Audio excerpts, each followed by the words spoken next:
बिस्मिल्लाह अल्हम्दुलिल्लाह वस्सलातु वस्सलामु अला रसूलिल्लाह व अला आलिहि व अस्हाबिहि अजमाइन। अस्सलाम वालेकुम दोस्तों, एक बड़ा इंटरेस्टिंग केस आया है, वो आपके साथ इंशाल्लाह शेयर करना चाहता हूँ। एक मरीज़ के ज़िम्मन में उसकी वाइफ़ आई थी। उसकी वाइफ़ का डिप्रेशन का ट्रीटमेंट चल रहा है, 6-8 महीने से, साल भर से काफ़ी शदीद डिप्रेशन में है। और जब डिप्रेशन की दवाइयाँ वगैरह सब दी जा रही हैं तो वो रिस्पॉन्ड नहीं कर रही है, नॉन रिस्पॉन्ड हो जा रहा है।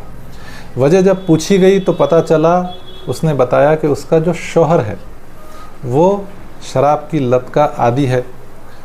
ये ख़ातून की उम्र तकरीबन 25-26 साल रहेंगी, उसके हस्बैंड की उम्र तकरीबन 30-32 साल रहेंगी और उनके 2 बच्चे हैं। एक बच्चा करीब 9 साल, एक 10 साल का, इसके आसपास में जैसे उम्र कमोबेश हो सकती है। अलबत्ता उसने जो दूसरी बात बताई, क्योंकि घर छोटा है और ज़्यादा प्राइवेसी हस्बैंड वाइफ को भी नहीं है, बच्चे भी 2 बच्चे बड़े हो गए हैं, अब जैसे स्कूल जा रहे हैं।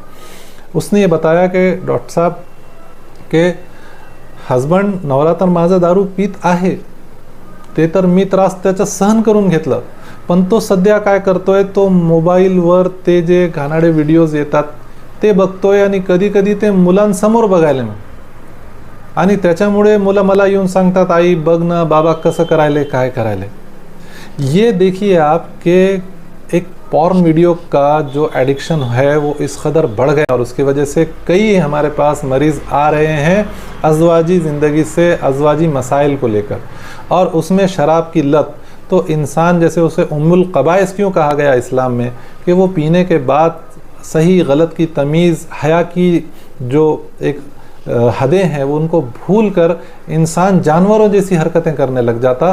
ख़ुद के बच्चों के सामने जो इंसान वो पॉर्न वीडियोस उसने देखने शुरू कर लिए और इस वजह से उसका पूरा का पूरा फैमिली का एक खाका, एक वातावरण, उसका माहौल पूरा का पूरा बिगड़ गया। ये बड़ा मसला जो है हमारे कम्युनिटी में होता चला जा रहा है। दूसरा, जो अज़वाजी मसाइल को भी लेकर लोग हमारे पास में आते हैं, कई भाई हमारे आते हैं और मुझे आकर एक अजीब मामला हो गया है, वो मैं आपके साथ शेयर करता हूँ। वो बोलते हैं कि सुन्नत में मसला हो रहा है, तो उनको ये बोलना पड़ता है, देखो ये लफ्ज़ सुन्नत का जो है ये नबी अकरम सल्लल्लाहु अलैहि वसल्लम के तरीक़े के लिए कहा गया एक बड़ा पाकीज़ा लफ्ज़ है, जिसमें तमाम दीनी उमूर आते हैं, नमाज, कुरान, दुआएं, रोज़ा, ज़कात, हज, उम्रा वग़ैरह, इन सब को जिसके तरीक़े पे किया जाता है उसे सुन्नत कहते हैं। आप जो मसला बोल रहे हो उसे सुन्नत का नाम मत दीजिए, उसे शर्मगाह कहिए, ज़्यादा मुनासिब लफ्ज़ है। तो क्यों ये लफ्ज़ का बदलाव ज़रूरी है? क्योंकि दुश्मन इस्लाम ने शर्मगाह को सुन्नत का नाम दे दिया और हमारे पास आम भाइयों में हमारे यही बात फैल गई।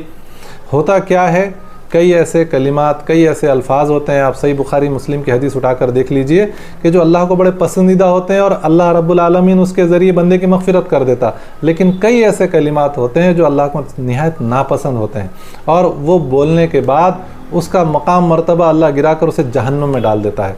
तो ऐसे अल्फाज से बचें और मुनासिब अल्फाज इस्तेमाल करें।